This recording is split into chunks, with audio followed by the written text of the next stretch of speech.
Assalamualaikum warahmatullahi wabarakatuh. Waalaikumsalam warahmatullahi wabarakatuh. Halo semuanya, selamat datang di Nuta Talks dari UKM Pagarusa UTM. Bersama saya, Ramawati Arifah yang bakal nemenin kalian ngobrol hari ini. Topik kita hari ini sangat menarik nih, yaitu mengenai akademik dan juga organisasi. Bisa nggak sih akademik dan organisasi itu secara bersamaan dapat diraih gitu sama mahasiswa? Dan yang lebih penting, gimana sih cara membentuk prestasi dan nggak cuma nunggu kesempatan itu datang. Nah, hari ini kita kedatangan sosok yang sangat luar biasa. Yang pertama itu ada Kang Mustafa, Oke, alumni berprestasi yang aktif banget di dunia akademik dan juga sudah menerbitkan karya tulis ilmiah. Dan yang kedua ada Kang Syaifuddin, pendiri sekaligus Ketua Umum Pertama Pagar Nusa UTM. Dan yang pastinya juga banyak cerita inspiratif di balik berdirinya UKM kita ini. Jadi buat kalian yang sering bilang kayak organisasi itu menghambat prestasi yang akan kita raih karena sibuknya di organisasi ini. Nah, teman-teman silakan dengerin podcast ini sampai akhir. Siapa tahu bisa memotivasi kalian untuk organisasi sambil berprestasi. Baik, kita mulai dulu dari Kang Mustafa. Boleh dong kenalin dulu sama teman-teman uh, satu prestasi yang paling berkesan selama menjadi mahasiswa, entah itu dari KTI, publish jurnal atau apapun itu. ya baik, terima kasih ya kan. Prestasi bisa dikategorikan sebagai penghargaan ya, Mbak, ataupun suatu hasil yang bisa dikategorikan itu pencapaian seseorang memang.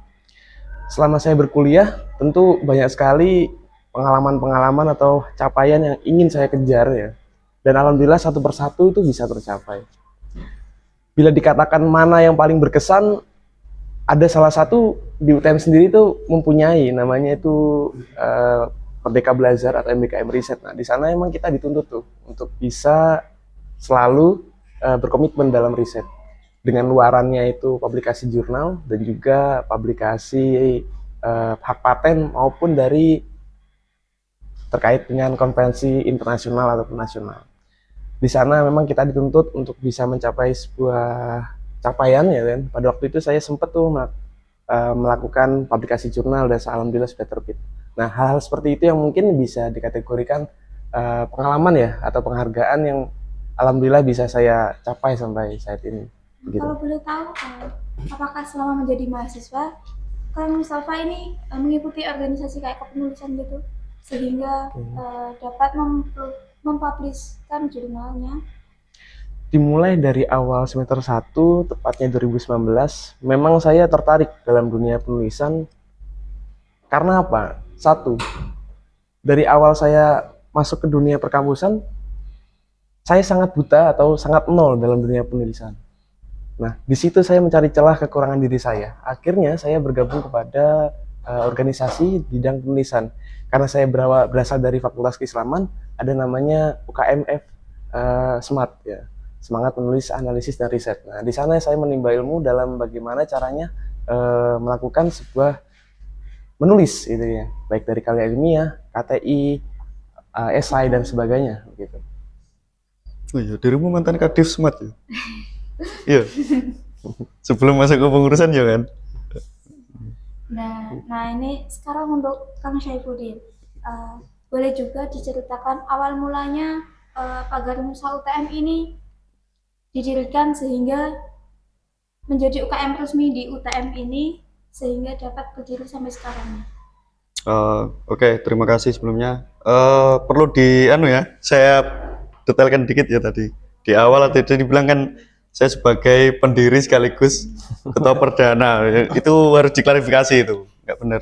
Jadi kalau bicara soal pendiri, itu ya kita punya alumni senior di atas saya, itu pendirinya. Itu banyak, sudah pernah saya sampaikan kan waktu di acara diklat anggota baru kemarin ya. Iya, Nah, itu detailnya sudah saya sampaikan di sana. kalau perihal pendiri. Kalau dikatakan sebagai ketua umum pertama UKM, itu juga ada benarnya. Jadi kalau ketua umum pertama, kebetulan waktu itu memang saya, kebetulan gitu kan. Karena kalau kita bicara soal proses pendirian, banyak yang terlibat di sana. Senior-senior kita, teman-teman seperjuangan kepengurusan 2020 sampai 2021 waktu itu juga ikut terlibat. Jadi ya kalau bicara secara proses agaknya terlalu panjang itu. Ya. Nah, pasti di awal pendirian UKM Pagar Nusa UTM ini banyak sekali tantangan. Nah, tantangan apa aja sih yang paling berat pada saat itu? Banyak, kalau bicara soal tantangan banyak, terutama soal penataan administrasi ya. Karena jujur saja kita dulu berangkat itu kan sebelum jadi UKM. Mau tidak mau kita awali dengan perihal prestasi. Jadi dulu senior-senior kita mengawali gebrakan membawa nama Pagar Nusa UTM itu di berbagai ajang kejuaraan pencak silat yang ada di wilayah Jawa Timur ataupun di sekitarnya gitu. Termasuk saat itu juga tarung bebas, tinju bebas yang sekarang kita tahu ada yang namanya senior kita Mas Fatku Rozi, petarung MMA, itu juga dulu mengawalinya berangkat ke kejuaraan tinju bebas itu sudah pakai nama Pagar Nusa UTM ya, dalam rangka supaya membangun image Pagar Nusa UTM itu geraknya di bidang prestasi seperti itu. Oke. Nah, sekarang ke Kang Mustafa lagi nih. Banyak banget yang bilang mahasiswa sekarang, apalagi maba 2025 ini yang Oke. kurangnya kesadaran organisasi. Nah, apakah aktif organisasi itu bisa mengganggu akademik? Tapi kan ini kan Mustafa juga sukses nih ke yang kedua-duanya, prestasi dan juga organisasi. Nah, gimana sih caranya? Apakah ada hal kebiasaan kecil yang efeknya nanti berdampak terhadap prestasi akademik sehingga kita itu dapat eh, menyeimbangkan antara akademik dan juga prestasi? Ya, baik. Terkait dengan gimana sih cara menyeimbangkan ya antara prestasi maupun dengan akademik maupun dengan organisasi di sana. Saya terbiasa dari awal perkuliahan pada semester 1 saya posisikan harus berapa ratus atau berapa langkah, ataupun secara sederhananya saya gambarkan bila ada 100%, 50% saya fokuskan untuk ke akademik, 25% saya fokuskan ke organisasi, 25%-nya saya fokuskan ke prestasi. Jadi ada di sana pembagian plot untuk semester 1 awal. Kenapa saya mengejar akademik itu lebih porsinya lebih besar pada awalnya? Karena memang saya harus mengenal dulu di mana tempat berkuliah saya, di mana cara saya menimba ilmu dan sebagainya. Ketika nanti di semester 2, skema presentasi akan berubah lagi. Kita sudah lebih mengenal organisasi, kita sudah mempunyai beberapa tanggung jawab di organisasi. Nah, mungkin bisa terbalik, porsi organisasi bisa sampai di angka 50%. 25%-nya akademik. Dan sisanya baru kita mengejar prestasi. Dan itu seterusnya sampai di akhir semester ada perubahan presentasi yang memang mau kita fokuskan. Tujuannya satu, agar apa? Kita bisa fokus apa yang mau kita capai, apa yang ingin kita inginkan dalam perkuliahan dan juga berorganisasi. Ya, jawabannya seperti itu dari saya. Nah, kalau saya itu kalau semisal nih mengikuti lomba, nah lomba itu kalah nih. Contoh esai, udah ikut lomba esai terus kalah. Nah jadinya kan kita malas nih buat ikut lagi. Gimana sih caranya agar membangkitkan apa ya, motivasi membangkitkan kita buat meraih prestasi itu lagi? Oke. Ya memang dalam perlombaan itu pasti ada menang ada kalah. Yang menjadi pertanyaan itu gimana caranya kita bisa bangkit lagi setelah adanya kekalahan. Dari ide saya berangkat, semua ide itu pasti tidak selalu bisa diterima dengan halayak banyak. Terkadang ide yang kita berikan dalam sebuah tulisan itu memang ada celahnya bagi para juri ataupun bagi para reviewer yang memang terkadang menilai ide kita dalam sebuah tulisan itu tidak layak untuk bisa dikategorikan pemenang. Tapi kita berinovasi dari waktu ke waktu, oh ada suatu ide baru, ada suatu tantangan baru, di situ yang membuat saya semangat. Ternyata dalam dunia akademis itu dengan format intelektual yang kita miliki, bisa nih kita mencari celah untuk bisa selalu membangkitkan semangat kita. Karena apa? Dalam posisi kita down, ada teman-teman support sistem ya kan. Misalkan teman-teman seperjuangan ataupun teman-teman yang memang satu pemikiran, sefrekuensi. Pacar bisa. Itu bisa Wah, semangat banget. Ya boleh itu bisa Oh mungkin. iya kan. Atau teman-teman satu angkatan nah, gitu. Kan kadang ada yang bilang gitu, sebuah karya tulis itu akan selesai pilihannya cuma dua. Pas jatuh cinta atau pas sakit hati kan gitu. Betul. ya pas skripsi itu ada Nah, kata-kata gitu. Itu bisa jadi skripsi juga salah satunya begitu. Untuk sebuah karya tulis. Oke. Masuk. Ini bisa dijawab sama dua-duanya nih. Sebenarnya organisasi itu menghambat prestasi atau membuka jalan untuk prestasi. Soalnya kan biasanya organisasi itu banyak prokernas sehingga si anak ini nggak fokus sama prestasi maupun akademiknya. Oke. Itu menurut kalian tuh menghambat atau justru membuka prestasi? Bisa dari Kang Saifuddin dulu. Oh, relatif ya kalau soal itu. Itu kan tergantung sudut pandang masing-masing kan ya. Sebenarnya kan gini, kalau kita bicara soal antara organisasi dan akademis, ya kita sesuaikan dengan minat dan bakat kita sendiri. Gitu. Bahwasanya kita secara pribadi itu pengennya seperti apa. Karena kalau secara garis besar, semua organisasi itu sebenarnya sama. Pasti mengajarkan yang namanya manajemen waktu, manajemen manajerial tim, bagaimana caranya bekerja sama dalam tim itu kan. Terus mengajarkan rasa tanggung jawab dan sebagainya juga. Nah, kalau dikorelasikan dengan dunia akademis, prestasi, ya kembali lagi, kita di lingkungan mahasiswa. Ya, mahasiswa. Tujuan kita ke sini ke kampus apa? Kuliah kan? Nah, ya itu.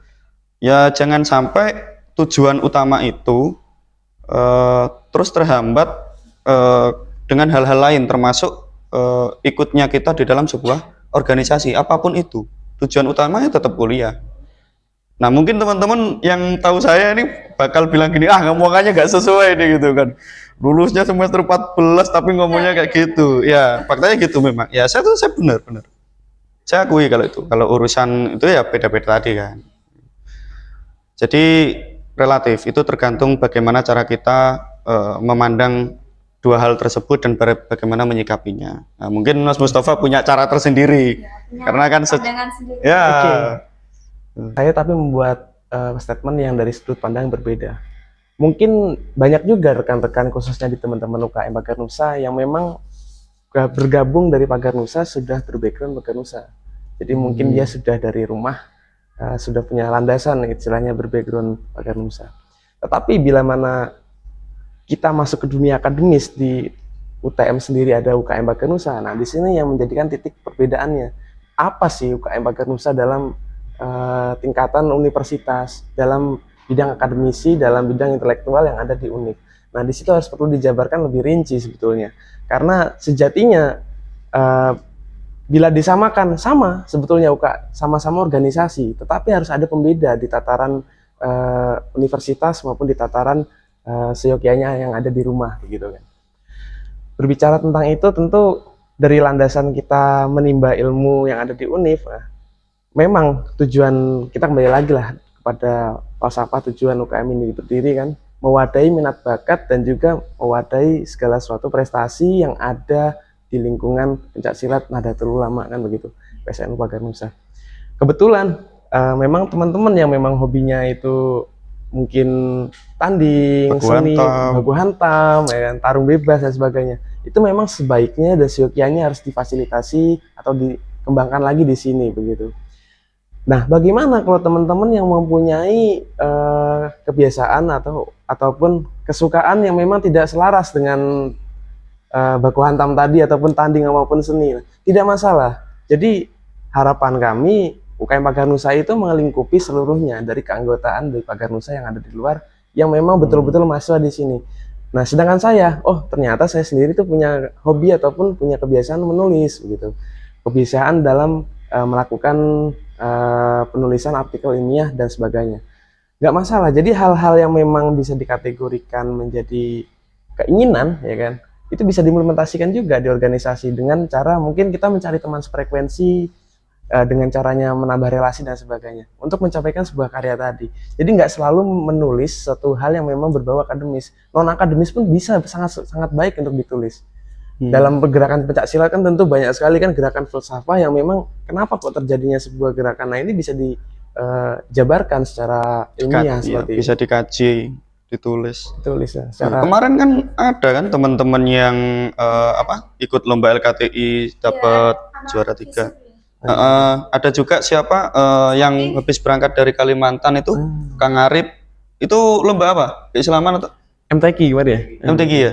Nah, hal-hal seperti itu kan juga perlu lah.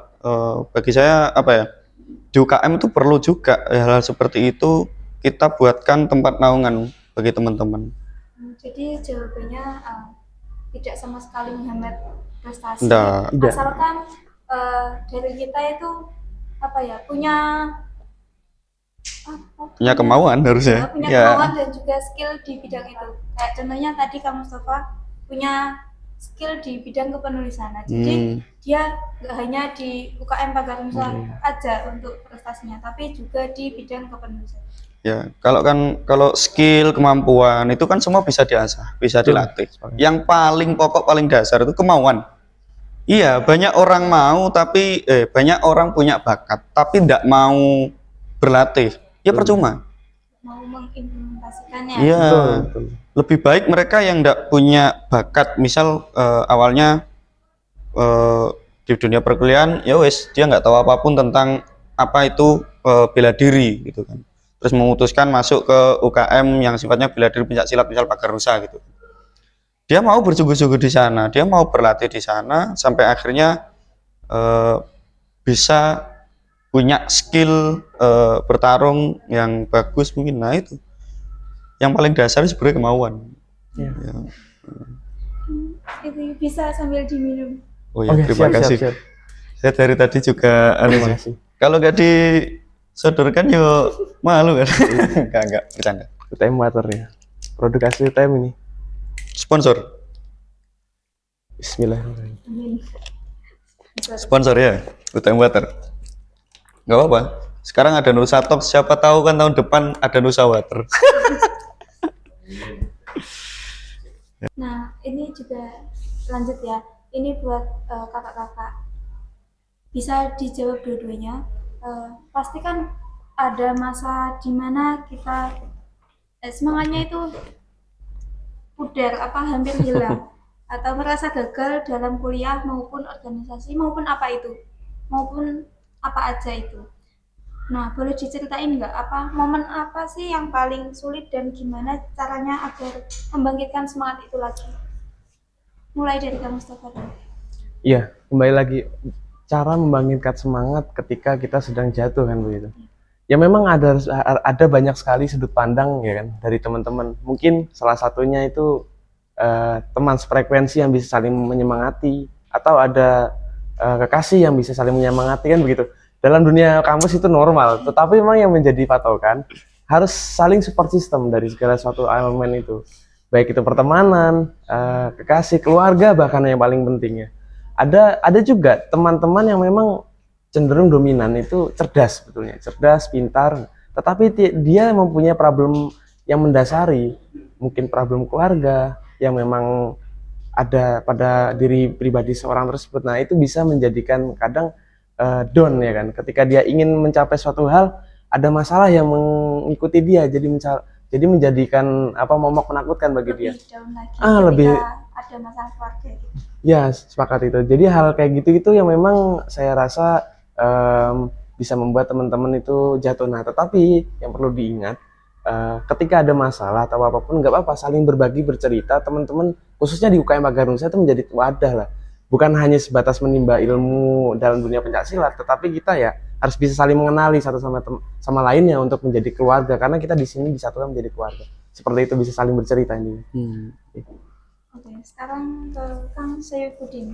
Ya, kalau bagi saya simpel saja ya. Problem apapun yang berkaitan dengan organisasi atau pendidikan akademis, yang penting tuh kuncinya tetap berangkat ngopi.